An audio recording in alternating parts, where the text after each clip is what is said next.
Kay, we sailed away on the 23rd of May.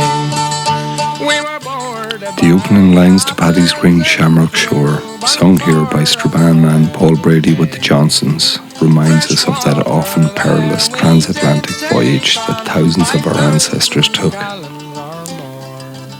The River Foyle has been the point of departure for many thousands of immigrants since Columkill left for Iona, Scotland in the 6th century.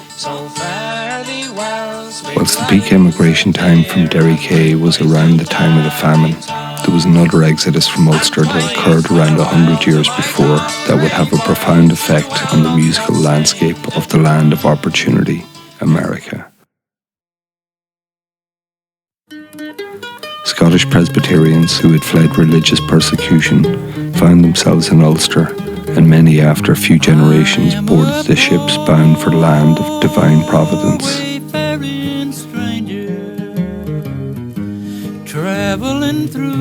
Many of these settlers moved to Appalachia on the American frontier, and it was here that some 200 years later, ethnomusicologists John and Alan Lomax found a vast repertoire of music that had its origins in Ulster and Scotland. Over the generations that followed, these traditional ballads and tunes merged with a diverse mix of songs of African American, German, French and Cherokee origin. This mountain music later evolved into country music in places like Tennessee and bluegrass in Kentucky. Fiona Ritchie and Doug Orr's excellent book, Wayfaring Stranger, traces that high lonesome sound of the southern Appalachian singing to the Shan-No singers of Donegal. Quite simply put, without Ulster song, there would be no Nashville, a city whose booming economy is almost entirely generated through music. The next musical excerpt is from Ireland's first superstar, Derry man Joseph Locke. It is an old Ulster melody known as the Bard of Armagh.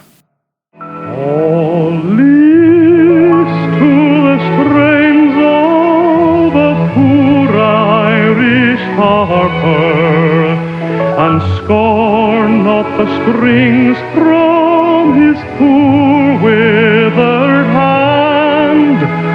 Remember his fingers could once move more sharper to raise up the memory of his dear native land.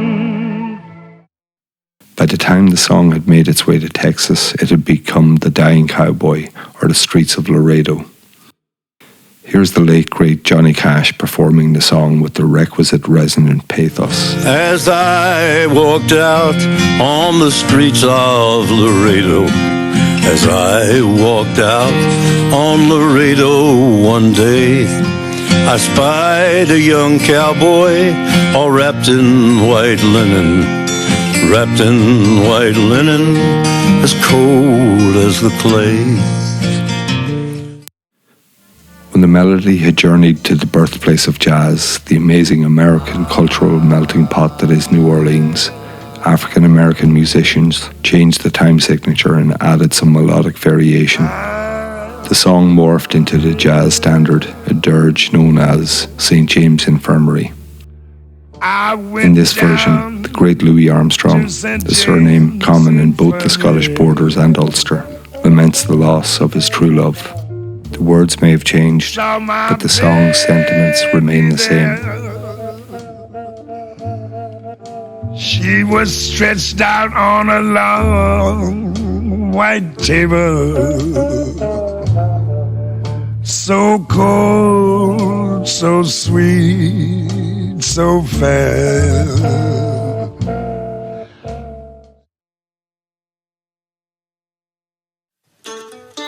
Many prominent American country and bluegrass stars whose ancestors came from Ulster include Bill Monroe, the Everly Brothers, Loretta Lynn and her sister Crystal Gale, Emmylou Harris, Dolly Parton and Roy Acuff, presenter of the legendary Grand Ole Opry in Nashville.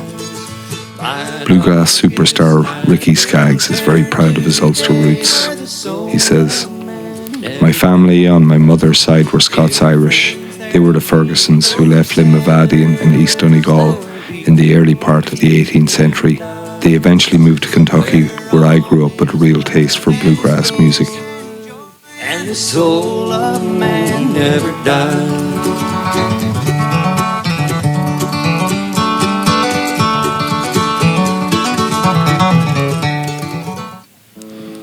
Stephen Foster, whose family emigrated from this city to Pennsylvania in the late 18th century, wrote over 200 classic songs. Among them, "Oh Susanna," "Hard Times Come Again No More," "Beautiful Dreamer," "Jeannie with the Light Brown Hair," "My Old Kentucky Home," and "Camptown Races."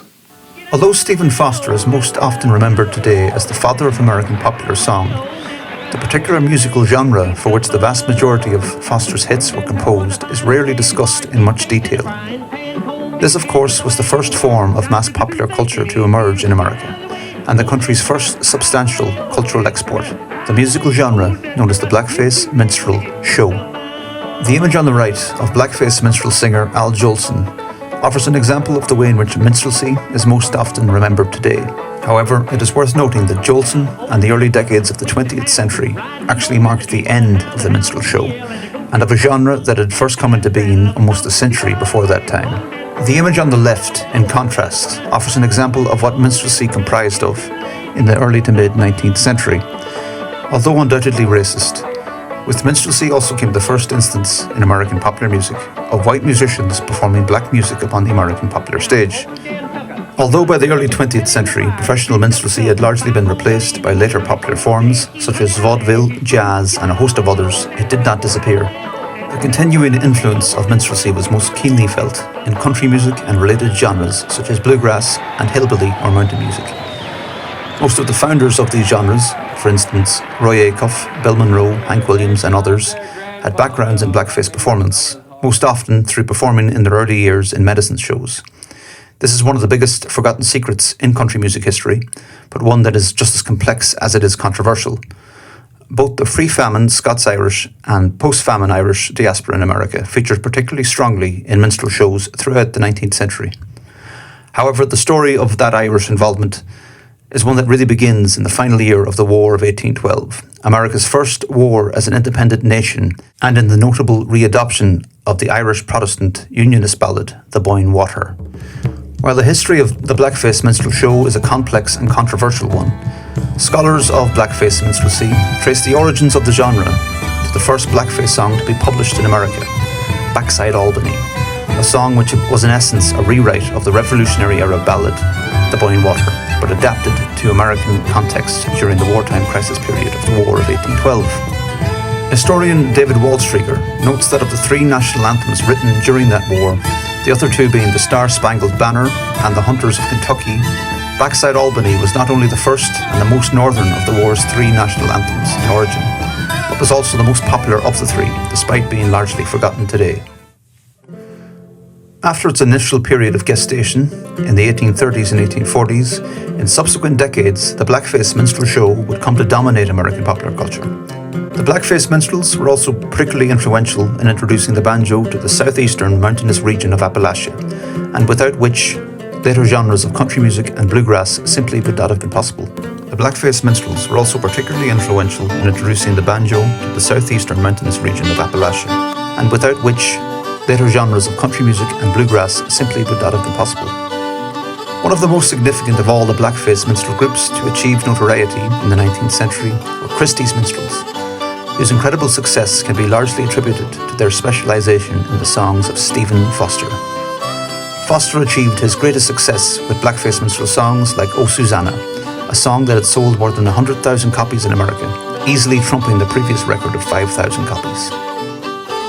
"Oh Susanna" would become one of the most popular songs in American history, and much like Foster's Old Folks at Home, much of that popularity can be attributed to the performance of the song by Christy's Minstrels, a group originally formed in Buffalo, New York by Irish-American Edwin Pierce Christy.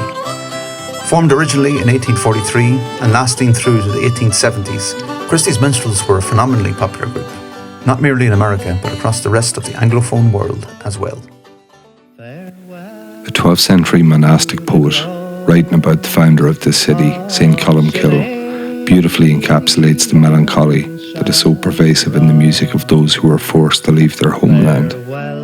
Sorrow filled me leaving Ireland when I was powerful, so that a mournful grief came to me in the foreign land.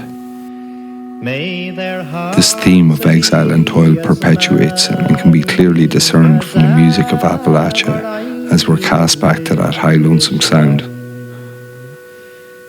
Producer Philip King and Nuala O'Connor's stellar research and perseverance resulted in a joint BBC-RTE documentary film series that was first broadcast in 1991. The programme was called Bringing It All Back Home.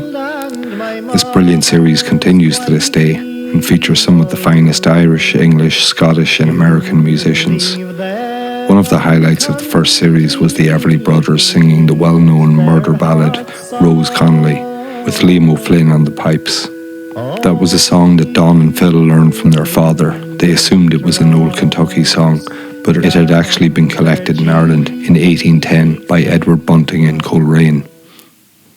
I guess Rose Connolly was about, was like a newsletter about what had happened. Down in the willow garden, where me and my love did meet, as we sat a-courting, my love fell off to sleep. The rich tapestry that is Ulster song is something that we all share and can be extremely proud of.